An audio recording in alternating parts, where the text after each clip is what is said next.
किसी को 7 लाख रुपए उधार दें और आप बोलें कि 60-70 हज़ार रुपए रिटर्न करूंगा मैं, हाँ तो जब हाँ। इंटेंशन ही नहीं है तो सेटलमेंट की तो सर बात ही अब करना वो फिर मैडम को बेकार मैंने है। अभी मैडम का फोन आया था ना, उन्होंने आपसे मेरे साथ कनेक्ट करवाया, कोई तो नहीं मैंने सर, कहा चलो कोई बात कोई नहीं। नहीं, फ्यूचर का वेट करते हैं, कहीं ना कहीं तो आपको रिक्वायरमेंट रहेगा बैंक।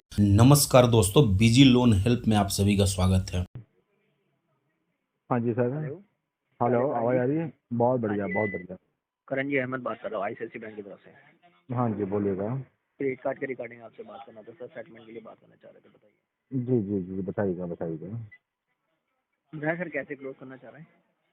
सर देखो, क्लोज तो मैं पेमेंट करके ही क्लोज करना चाह रहा था, और पेमेंट अभी हो नहीं पा रही है, तो मैडम ने मुझे सॉल्यूशन दिया था, इससे पहले भी आ रखा है अपना सेटलमेंट वगैरह का। और अच्छा। सेटलमेंट के जो अमाउंट आप लोग एक्सपेक्टेड हो ना मुझसे, वो मेरे पास में अभी है नहीं फिलहाल देने के लिए। तो कहानी फंसी यहाँ पर पे। अब मैं, मेरे पास है 60-70 हज़ार तक की गुंजाइश, आप मांग रहे हो 25-30 लाख रुपए, तो वो कहाँ से लाऊं मैं इतना पैसा? नहीं, 25-30 लाख रुपए का तो सर आपका अकाउंट भी नहीं है।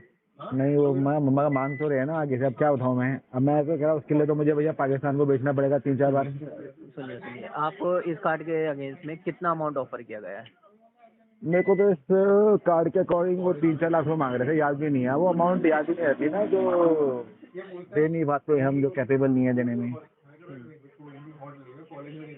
4 लाख रुपए का अमाउंट है। अब हाँ। देखिए इसमें हाईएस्ट साइड पे अगर वीवर के अकॉर्डिंग मैं आपका अमाउंट निकालता हूँ तो वन शॉट का जो अमाउंट निकलेगा वो भी वैलिड इस मंथ के लिए रहेगा, ठीक है। अच्छा। लास्ट अमाउंट जो इसमें आ रहा है आपका, ये अमाउंट रहेगा 3,08,650 रुपये का।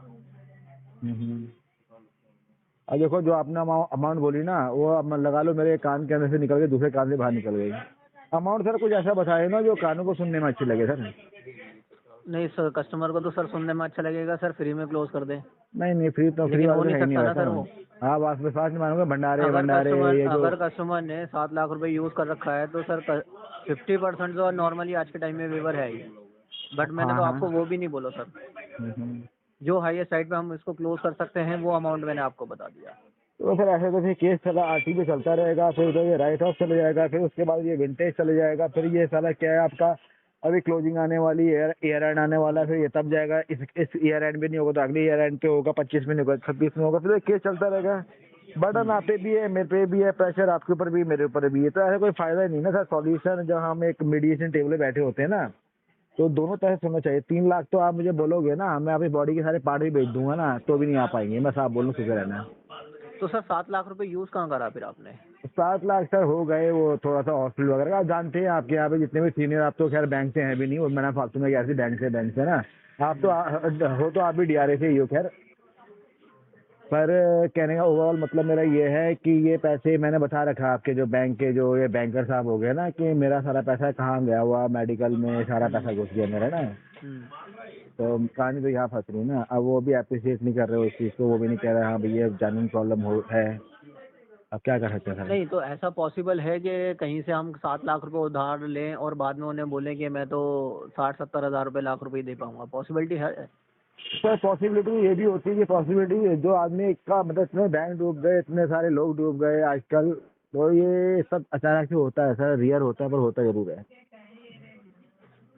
तो क्या कर सकते हैं, ये कंडीशन सिचुएशन आ जाती है तो सर इसको हैंडल करना पड़ता है ना, बियर करना पड़ता है। अब मैं तो ये कह रहा हूँ कि भाई मैं ऐसा इंटेंशन लेकर आया नहीं ना कि आपको देना ही नहीं है, मैं तो खुद अपने मुंह से बोल रहा हूँ मुझे देना है और मैं नहीं, देना सात चाहता लाख हूँ। रुपए के अगेंस्ट में आप लाख रुपए बोलोगे तो वो तो एक नहीं नहीं सर, लाख रुपए इंटेंशन ही प्रॉब्लम नहीं, वाली बात रहेगी। लाख रुपए नहीं, लाख नहीं, 60-70 हज़ार रुपये सर। हाँ वो बात 60-70 हज़ार रुपये बोलो, लाख रुपए बोलो, बात वही है ना, तब भी नहीं हो नहीं पाएगा। सर, आपके लिए बहुत बड़ी बात होगी, आपके लिए छोटी मोटी बात होगी, 30-40 हज़ार रुपये नहीं, मेरे लिए बहुत बड़ी बात है सर। आजकल तो ये लगा लो, एक पौवे के पैसे भी ना मांग के लाना पड़ता है। अच्छा, ऐसा क्यों हो रहा है सर? जज जितनी बार भी आपसे बात की जाती है आपका अमाउंट और कम होता रह रहा है।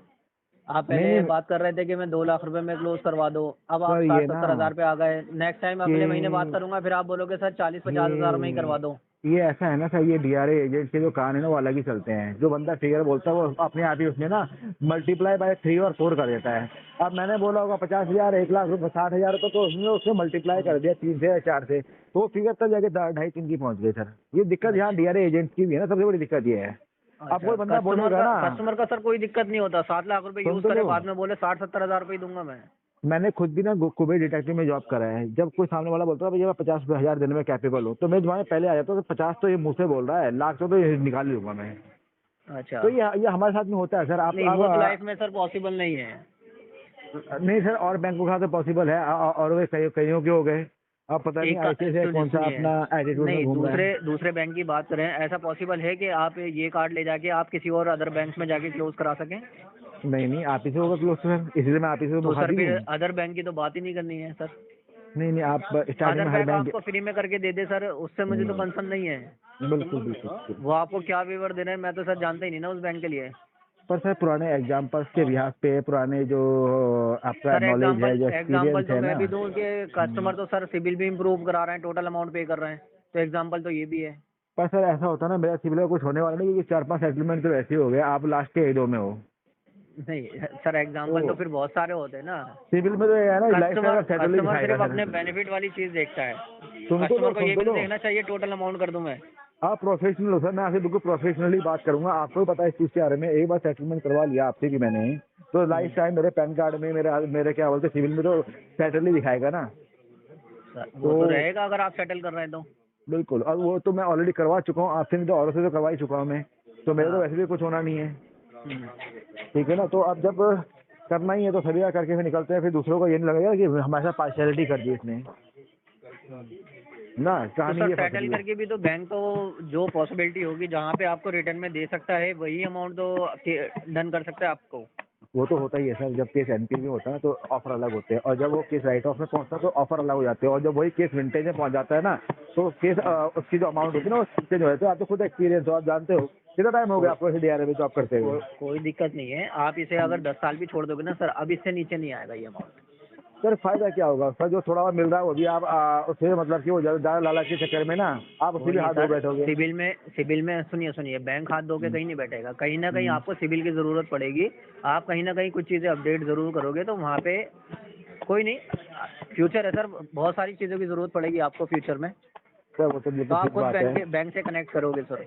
नहीं वो तो आपका कहना ठीक है, और मैं भी चाहता था, मगर इससे एक बार और अच्छी हो जाएगी, इसमें हमारी जो dependency on the bank, on the financial company, देखिए जहाँ एनबीएफसी पे वगैरह आपको है ना। फ्यूचर में जाके रिक्वायरमेंट रहेगी बैंक से रिलेशन बनाने के लिए, तो वहाँ पे हाँ। फिर बैंक आपको वेवर नहीं देगा। वो ठीक तो है, आपका कहना ठीक है, पर आपने मेरी बात सुनी नहीं ना सर। मैंने कहा था सर गिव एंड टेक होता है, सुनना, कन्वर्सेशन और आर्गुमेंट में ये तो सबसे बड़ा फर्क है। मेरे डिस्कशन ओवरऑल कहने का मतलब ये है कि चलो मेरा खराब हो गया, पर on the next time, from the next time एक बात अच्छी हो जाएगी कि हम ना फिर बैंक में एनबीएफसी जो होते हैं उन पे डिपेंडेंसी नहीं रखेंगे। हम सोचेंगे अपने दम पे कर सकते हैं तो ठीक है, नहीं कर सकते तो कोई बात नहीं, छोड़ो।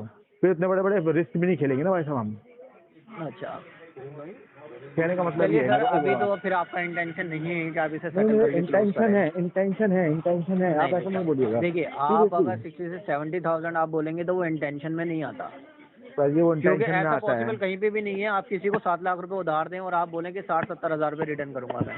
अब मैं आपको एग्जांपल दूंगा तो आप फिर कहेंगे भैया हमारे दूसरे बैंक में से कोई लेना देना नहीं है। कोई नहीं तो सर, देखो बेकार अच्छा नहीं लगेगा कि आप भी बहस करो मैं भी बहस करूं। हाँ तो जब इंटेंशन ही है तो सेटलमेंट की तो सर बात ही अब करना वो कोई मैडम बेकार को है। मैंने अभी मैडम का फोन आया था ना, उन्होंने आपसे मेरे साथ कनेक्ट करवाया, तो मैडम को मैंने ये कहा कि कोई बेनिफिट नहीं होने वाला। उसने कहा सॉल्यूशन तभी निकलेगा जब आप बात करोगे। तो मैंने कहा ठीक है मैडम, आप इतना ज्यादा वो हो क्या, डेडिकेटेड हो मेरे केस को क्लोज कराने के लिए, तो चलो आपकी बात मानी। क्या होता है मेरे से आपका 2-4 रुपये कमीशन बन ही जाए। कोई तो नहीं मैंने सर, कहा चलो कोई बात कोई नहीं। नहीं, फ्यूचर का वेट करते हैं, कहीं ना कहीं तो आपको रिक्वायरमेंट रहेगा बैंक का। बिल्कुल sir. Okay sir, thank you. दोस्तों मेरे द्वारा दी गई जानकारी अगर अच्छी लगी हो तो वीडियो को लाइक करें, दोस्तों के साथ शेयर करें, और चैनल को अभी तक सब्सक्राइब नहीं किया तो प्लीज सब्सक्राइब करें। मिलते हैं अगले वीडियो में, तब तक के लिए जय हिंद, वंदे मातरम।